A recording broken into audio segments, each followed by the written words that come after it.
All right, I'm on hole number 6 of the Desert Dunes tournament. These are on the Jamal Links, or is it Jamal Dunes? Dreaded Dunes. I'm going to call them Dreaded Dunes because that's what they were when they originally came out, and they changed the name, damn it. So let's check out hole number 6. All right, let me see if I can remember how to play this hole. So there's several ways that you can play this hole. Now, most people, let's first talk about what you can do, what you don't want to do. You do not want to end up in any trouble up here. And this fair right here is for spectators and where they do weddings, because nobody ever hits over here, ever. I don't, never. Now, maybe if you're playing from the upper tees, you may be able to use this as a launching pad to do a max overpower hook to try and get you over to here, but these trees might come into play. But nobody ever plays on this. This is the greenskeepers in a constant state of being pissed off because they have to mow this area and nobody ever uses it. If they got rid of that area, it wouldn't affect this course any way, shape, or form. So our two choices, and what you're going to see most people do, is trying to hit down into where they're hitting through here and they're ending up down in this area. And if you can end up down in this area, you have a lot of options. So you've got plenty of options as far as hitting up in front of this area. I think it's too far away to do a rough bump, but it might be possible with a sniper or something that's got lots of topspin to do a rough bump off of that to try and come towards the hole. But you don't have to get all the way down here to the end in order to make that happen. You basically just need to clear this sand. So if you're even up in this area right here in front of the sand, you've got that angle coming to it. Actually, if you hit too much farther forward, this sand's in the way. If there is a rough bump, you've taken that out, and you're definitely going to be hitting in front. If you've got, depending on your clubs, ideally, these types of shots where you're doing a long run up to the cup, a sniper is a great club to have. But if you've got lower developed stuff, a Guardian might be great because it has more distance. Where you'll come into a problem with a Guardian is if you don't get far enough out here, it doesn't have a lot of topspin. Now, there's another way to play this hole, and I played this hole the very first time it came out because the problem with this shot out here is if you end up anywhere in trouble, you are SOL. Okay? And let's focus on the S. You are in big, big trouble.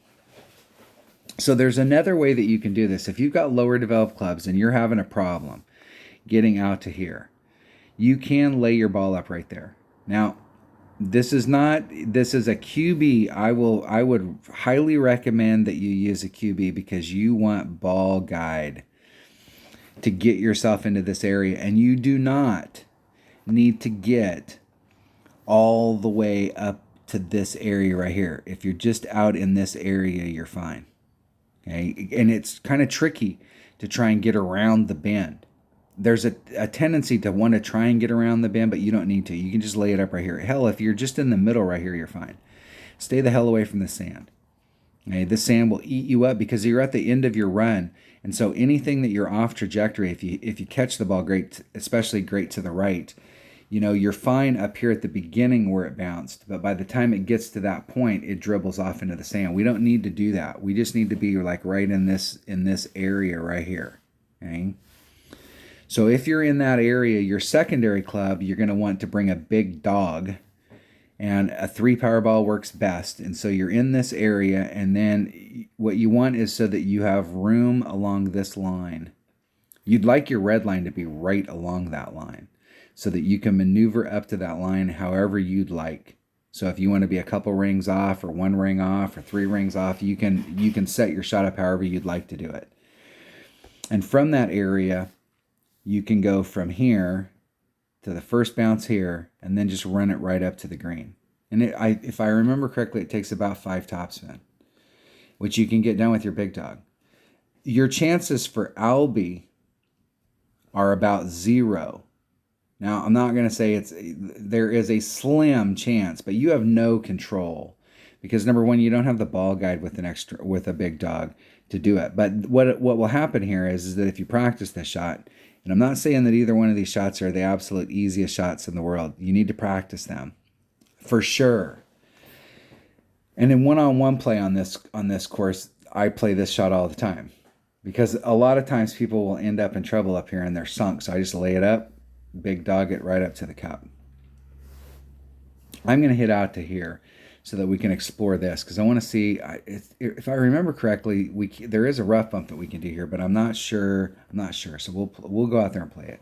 I may play it twice so that I can show you the other way as well, just in case. So if you've been having problems hitting it down the lane, because a lot of times people will they'll come out there and they'll pound that ball down there and they'll use overpower. And this is one of those times where if you can avoid overpower, you want to avoid it. I'm going to take my number 1 bag. But I also want to take this bag right here. And I want to switch up. Let me switch up. Let me switch this bag. I'm going to take a QB because I think a lot of you will have QB. So we'll just take a QB so I can demo a QB. And I'm going to take a big dog. All right. Let's go the long way first and see what that looks like down there because I can't remember. Oh, probably be helpful if I went into the tournament.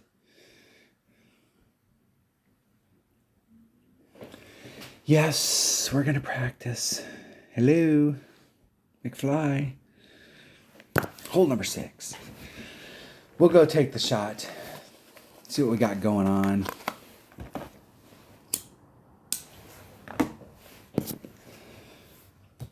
It's always important to remember when you're playing these holes that try and look at them. There's more than one way to play these holes.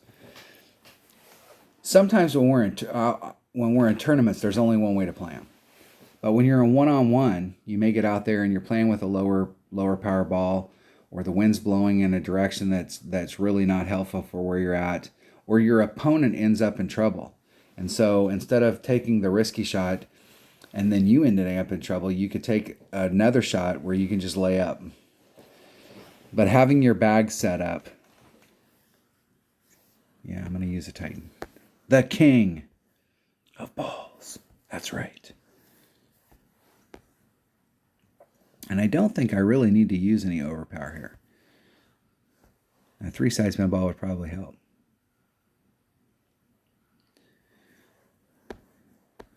Two. Just a titch over a ring. I'll put just a little teeny bit of curl. I'm going to put just a little teeny bit of overpower on it. Just to compensate for the fact that I was hitting a headwind.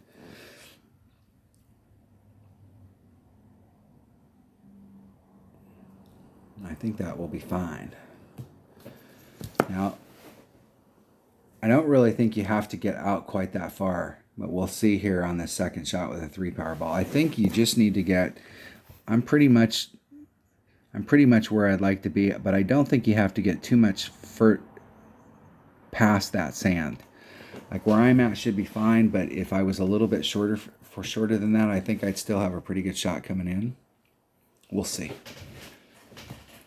Maybe.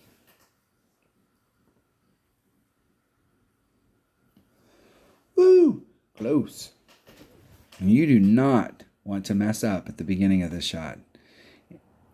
Almost every par 5 in the game. There are a few par 5s that you can recover if in the right spot, but that's definitely not a spot you want to be in. I think we might be able to do a rough bump here.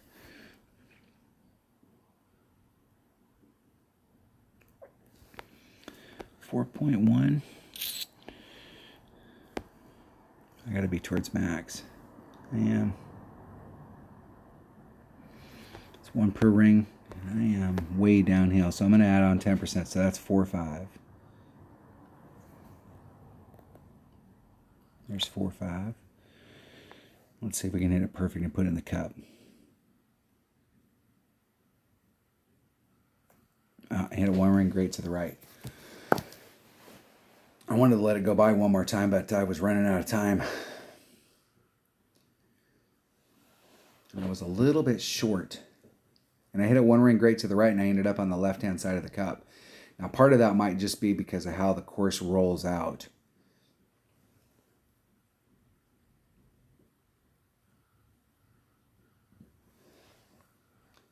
And I was a little bit short compared to where my ball guide was. And I was actually a little bit concerned when I was looking at it because I don't normally like to run my ball guide that far through the hole. So this might be one of those holes where we may have to, I'm not going to be able to make any determination on how to make an adjustment on that until I can hit it perfect.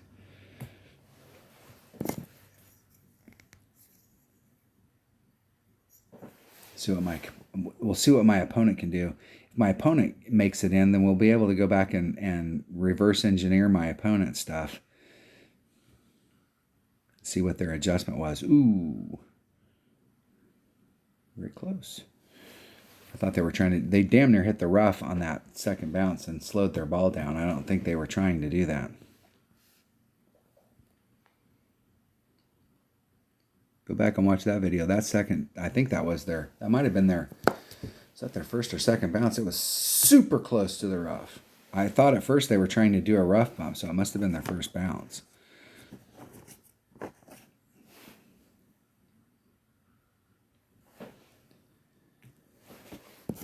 I'm going to go, I will play this hole one more time for everybody, just so you can see the other way, because if you got lower developed clubs, if you're having any problems hitting it far down there, I know hitting it down there, hey, hitting it way down like that is going to give you your best look at it. But there is another way to play this, especially if you're playing it one-on-one. Let's play that hole one more time. We'll play it one more time.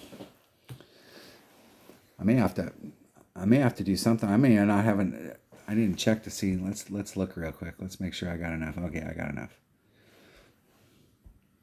I want to make sure I have enough practice tokens to actually finish the round, since you can't buy them in the store.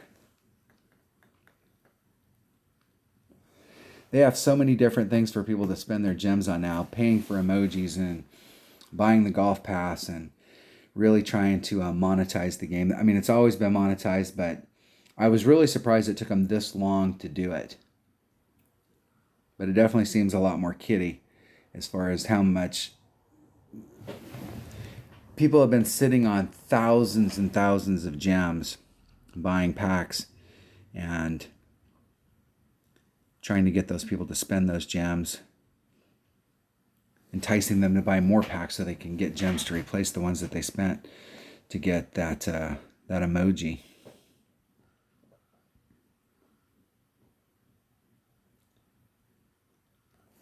I'm going to bring my number 4 bag. I'm going to bring that QB bag so that we can try that out. Now, we're getting a due headwind right here, so the angle that we're coming to the cup, if the wind was consistent, we should be getting a kind of more of a head side wind. Almost a pure side wind. We'll see if they hold the wind consistent. One of my big bitches with Playdemic is on how they do the wind on these holes, especially in one-on-one, because we all know how that works. You're on a hole and you get headwind, and a 3-side spin ball definitely works better here. You're on that hole and you get a big headwind, and then the next shot you get a big tailwind. If you're playing real golf, it's 5 minutes. I'm about 3 rings into power. I could have put more topspin on that. What was I thinking? Now I have to put a little overpower on it to get me to the right spot. And I'm going to end up in the sand. So I'll have to do this shot. I'll have to just chip it up there to show you where I should end up. Whew, I can't believe I missed that sand. That's the benefit of a 100% accurate club right there. I understand varying wind when you're playing one-on-one, but the deal is that if the wind is blowing, if we're getting varying wind, fine. But if we're getting headwind on the drive, we should be getting the same wind on the second shot, just like we are here. Instead of you get an 8-mile-an-hour headwind on the drive, and then you get a 6-mile-an-hour tailwind on the second shot, which is 5 minutes after you took the last shot. And so think about it. The wind changed direction 180 degrees in 5 minutes. Now, typically that happens during a tornado. And I don't normally play golf during a tornado. See if my opponent can make that in so we can go back and reverse engineer theirs. Very nice. Close. This is a makeable hole, and I like that rough bump on there. I think I've done this shot right here quite a few times, but I switched to the other shot because you really do. You have no shot at an Albie here. And if you've got a lower developed, I can't. 5 just seems like it's too much. I'm going to do 4. And that might be too much. 4, 5.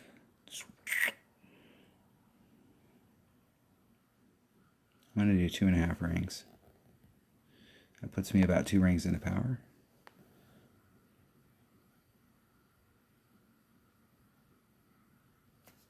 Hit 1 ring great to the left. But you'll get an idea of what the shot is here. So if you're trying to get up there and you've got lower developed clubs, and I am not going to tell you that either one of those shots, you have to practice those shots, because you're going to need to know with your big dog how much topspin to put on that second shot, and you're going to need to know with your QB how much topspin that you can put on to get into that area, and it's very easy to end up in that sand. But one of the things I like about it is that you can come at it with a 100% accurate club. You can get into that area. So if you're having problems getting down the field, there is an option.